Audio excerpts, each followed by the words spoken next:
Good evening to everyone. Welcome again to Bet Gabriel. We have a special event tonight.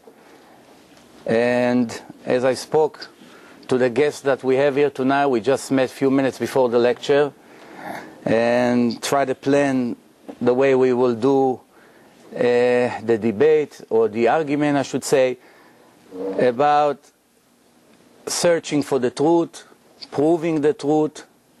And I explained them that my goal here tonight is that I would like to ask him a few questions about some of the things that Christianity present in the last 2,000 years, and they themselves do it with their activities.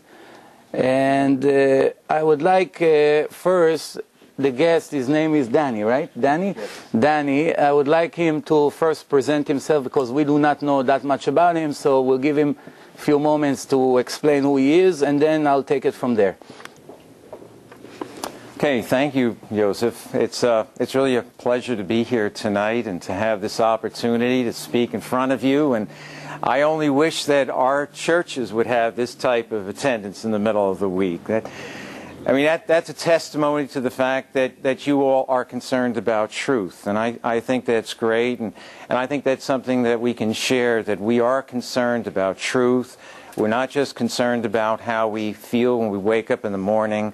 You know, we care about if there is a God and who this God is, and how we can know who this God is.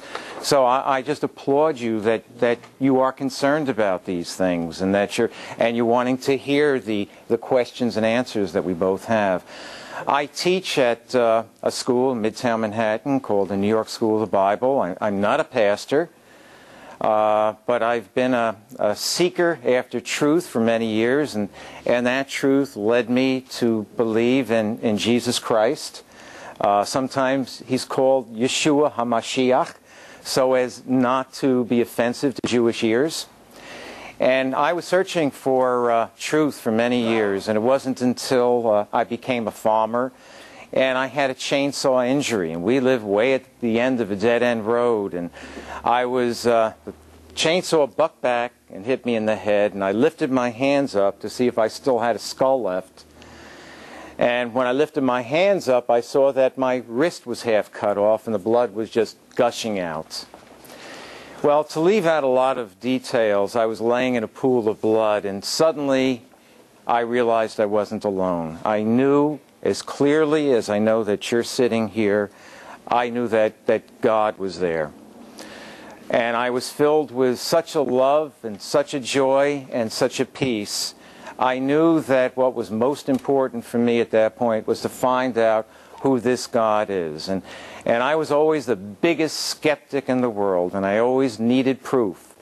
And for me to believe that Jesus Christ died on the cross and he died for me was something I just couldn't take on faith.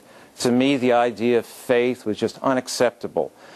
My understanding of faith was either you go with faith or you go with reason.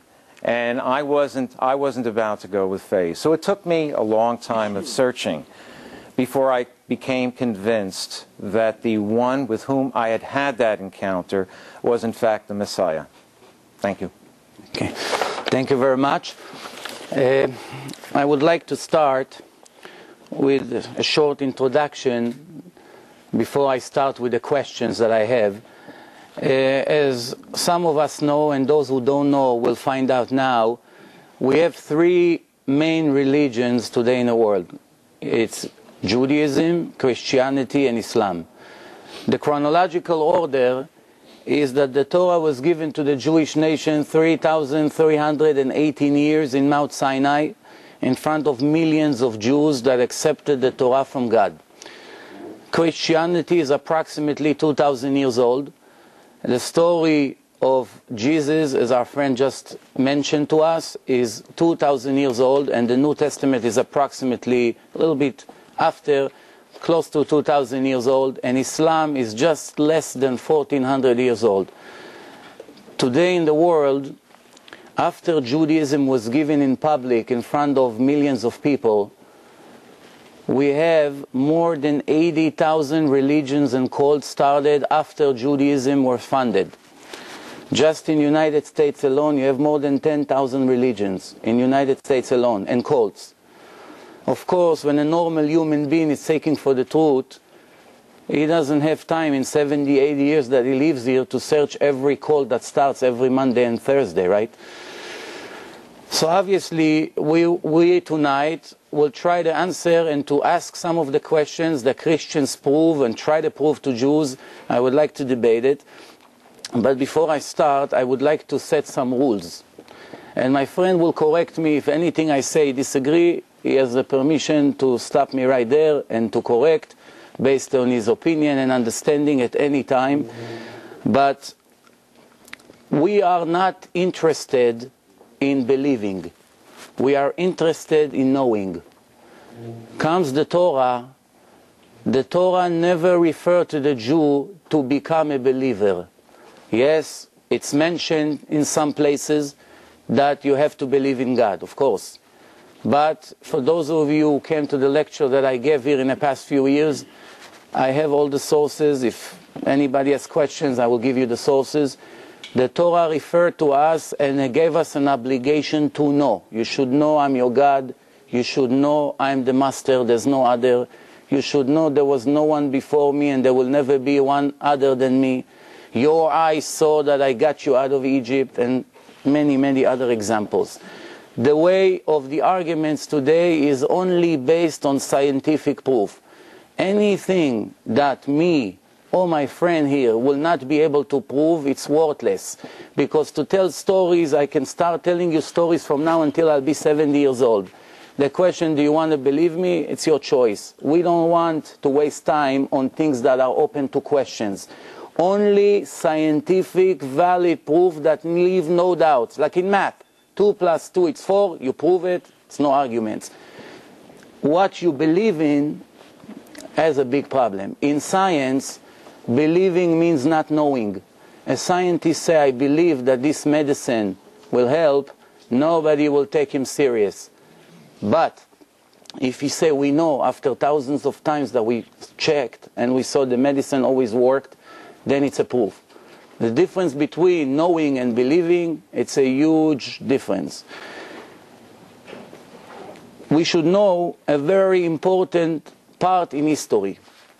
None of the two religions, as I mentioned, Christianity and Islam, ever denied the truth of Judaism. Exactly the opposite. Christians, a very large portion of their religion, which they call our Torah, the Old Testament. None of them ever in history, for many arguments that were done in the past between rabbis and priests in the last 1,000 years, none of them ever came to claim that the Jews never got the Torah in Mount Sinai, because they adopted the Torah and they believe in the Torah, and they just call it the Old Testament because they claim that they have the New Testament, which was given to them later after the Bible was completed. For those who do not know, the Bibles have 24 books until the book of Kohelet. And right after the Bible, they claim there was another prophet. His name is Jesus. And from that moment on, they have what they call the evangelists, the Evangelion, which are a combination of 4 books, which is, well, you're going to hear soon. But they are basically claim that God gave another part. So they now, according to their belief, we have the Old Testament and the New Testament. Everybody understands when a writer gives a book, part A, and the writer gives book part B, and it's the same writer, the same God that gave the book, and they are not denying the identity of this God, right? He gave that book. That means part A and part B has to match.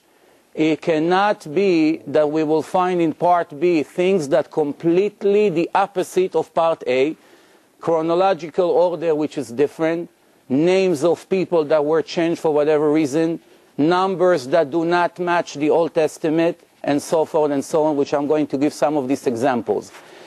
According to common sense, once a person comes into a room, we do not know who he is, and he brings a book for the first time, do not know him. We have to give him the benefits of the doubt.